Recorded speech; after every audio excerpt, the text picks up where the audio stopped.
നമസ്കാരം, ഞാൻ ഡോക്ടർ വിഷ്ണു ആർ.എസ്. ഞാൻ തിരുവനന്തപുരം പട്ടം SVT ഹോസ്പിറ്റലിലെ കൺസൾട്ടൻറ്റ് നെഫ്രോളജിസ്റ്റാണ്, വൃക്കരോഗ വിദഗ്ധനാണ്. നമുക്കിന്ന് വൃക്കകളിലെ കല്ലിനെ പറ്റി, അതായത് കിഡ്നി സ്റ്റോൺസിനെ പറ്റി സംസാരിക്കാം. പലപ്പോഴും ജോലി തൊണ്ടിക്കുമ്പോഴോ രാത്രിയോ പെട്ടെന്ന് അസഹനീയമായ വേദന, ബാക്ക് വശത്ത് തുടങ്ങി നമ്മുടെ ഇടുപ്പിലേക്ക് വരുന്ന അസഹനീയമായ വേദന വരുമ്പോഴാണ് വൃക്കകൾക്ക് കല്ലുണ്ടെന്ന് നമ്മൾ മനസ്സിലാക്കുന്നത്. വൃക്കകളുടെ കല്ലെന്ന് പറയുന്നത് പ്രധാനമായും വരുന്നത് നമ്മുടെ ഈ വൃക്കകളിൽ കല്ലുണ്ടാവും. പിന്നെ അതിൽ നിന്ന് പുറത്ത് വന്ന് യൂറിറ്റർ, വൃക്കയിൽ നിന്ന് മൂത്രസഞ്ചിയിലോട്ട് കൊണ്ടുപോകുന്ന യൂറിറ്റർ, അതിൽ കല്ലുണ്ടാവാം. മൂത്രസഞ്ചിയിൽ കല്ലുണ്ടാവാം. ആ മൂത്രസഞ്ചിയിൽ നിന്നും മൂത്രം പുറത്തു പോകുന്ന മൂത്രവാഹിനിയിൽ, ഇത്രയും സ്ഥലങ്ങളിലാണ് കല്ലുണ്ടാവാൻ സാധ്യത. എന്തുകൊണ്ടാണ് കല്ലുണ്ടാവുന്നത്? നമ്മുടെ മൂത്രത്തിൽ സാധാരണ കാണപ്പെടുന്ന ലവണങ്ങൾ, എല്ലാവരുടെ മൂത്രത്തിലും കാണും. കാൽഷ്യം, ഫോസ്ഫറസ്, ഓക്സലേറ്റ്, സിട്രേറ്റ് തുടങ്ങിയ ലവണങ്ങളുണ്ട്. ഇതിൻ്റെ അളവ് നമ്മുടെ മൂത്രത്തിൽ കൂടുമ്പോൾ, പല കാരണങ്ങളാൽ കൂടുമ്പോൾ ആ ലവണങ്ങൾ അവിടെ ഘനീഭവിച്ച് അതൊരു കല്ലായിട്ട് രൂപം പ്രാപിക്കുകയാണ് ചെയ്യുന്നത്. എന്താണ് ഈ വൃക്കകളുടെ കല്ലിൻ്റെ ലക്ഷണം എന്ന് പറയുന്നത്? ഇത് തന്നെയാണ്, അസഹനീയമായ വയറുവേദന, അടിവയറ് വേദന. അതാണ് ഇതിൻ്റെ പ്രധാനപ്പെട്ട ലക്ഷണം. 2, മൂത്രത്തിൽ രക്തം കാണുക. ഇത് രണ്ടുമാണ് പ്രധാനപ്പെട്ട ലക്ഷണങ്ങൾ. പിന്നെ മൂത്രം ഒഴിക്കാൻ തരിപ്പുണ്ടാവുക, ഒരു ചെറിയ പനി ഉണ്ടാവുക, ഛർദ്ദിക്കാൻ തോന്നുക.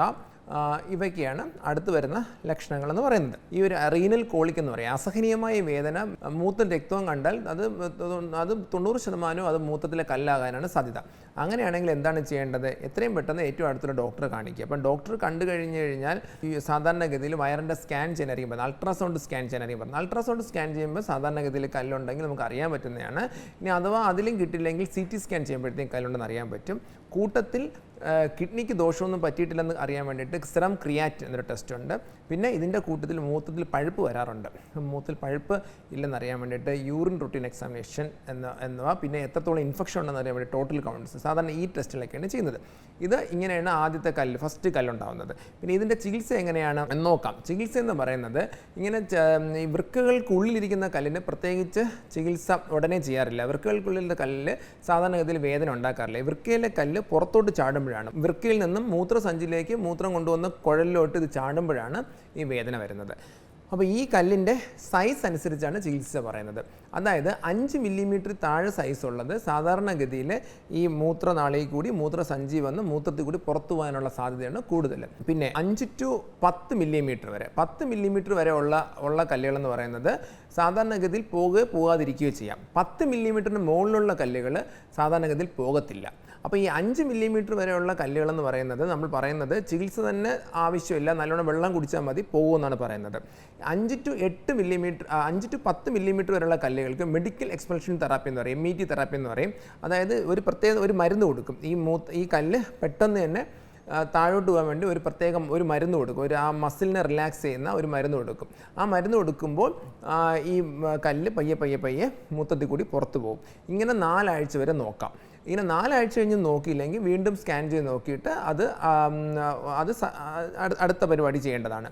ഇനി 10 മില്ലിമീറ്ററിൽ കൂടുതലുള്ളത് തീർച്ചയായിട്ടും പോകത്തില്ല. അപ്പോൾ ഈ 5 to 10 മില്ലിമീറ്റർ വരെ 4 ആഴ്ച നോക്കിയിട്ട് പോകാത്തതും, അല്ലെങ്കിൽ വേദന ഉണ്ടാവും, നല്ല വേദന സഹിക്കാൻ പറ്റാത്തതും, പിന്നെ 10 മില്ലിമീറ്റർ കൂടുതലുള്ളതും യൂറോളജി ഡോക്ടറെ കാണിച്ചിട്ട്, ഇതിൻ്റെ വൃക്കകളുടെ ഓപ്പറേഷൻ ചെയ്യുന്ന യൂറോളജി ഡോക്ടറെ കാണിച്ചിട്ട് അത് നീക്കം ചെയ്യുകയാണ് ചെയ്യുന്നത്.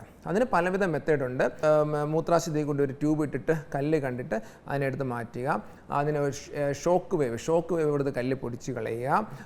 പിന്നെ അതിനുശേഷം ഈ കിഡ്നിയുടെ പുറത്ത് ചെറിയൊരു ഇൻസിഷൻ ഇട്ടിട്ട് പെർക്യൂട്ടീനിയസ് നെഫ്രോലിത്തോട്ടമി എന്ന് പറയും, അവിടെ ചെന്നിട്ട് അതിനെടുത്ത് നേരിട്ട് കണ്ടെടുത്ത് കളയുക. ഇങ്ങനെ പലവിധ പരിപാടികളിലൂടെ അതിനെ മാറ്റം വരുത്താവുന്നതാണ്.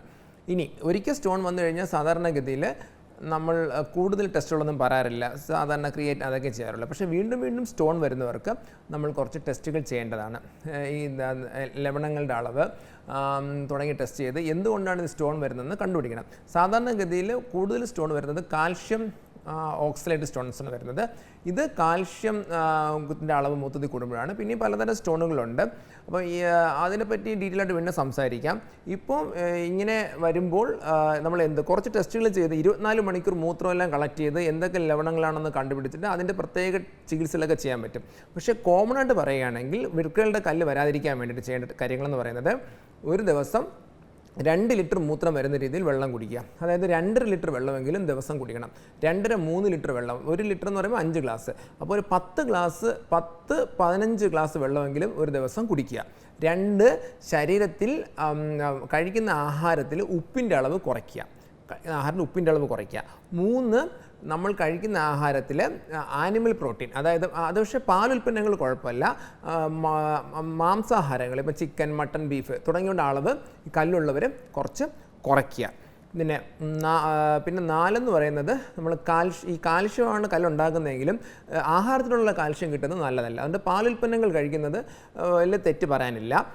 പിന്നെ ഉള്ളത് ഓക്സലേറ്റ് എന്ന ലവണം കൂടുതലുള്ള ആഹാരങ്ങൾ കുറയ്ക്കുക. അതായത് ആൽമണ്ട്, ചീരയില തുടങ്ങിയതിൽ ഓക്സിജൻ്റെ അളവ് കൂടുതലാണ്. അപ്പോൾ അത്തരം ആഹാരങ്ങൾ കുറയ്ക്കുക. ഇങ്ങനെ ഇതിൽ പ്രധാനമായും ഉള്ളത് വെള്ളം ആവശ്യത്തിന് കുടിക്കുക എന്നുള്ളതാണ്. മിനിമം ഒരു 2 ലിറ്റർ വെള്ളമെങ്കിലും കുടിക്കുക. ഇങ്ങനെ ചെയ്ത് നമുക്ക് വൃക്കകളുടെ കല്ല് ഭാവിയിൽ വരാതിരിക്കാൻ നോക്കാം.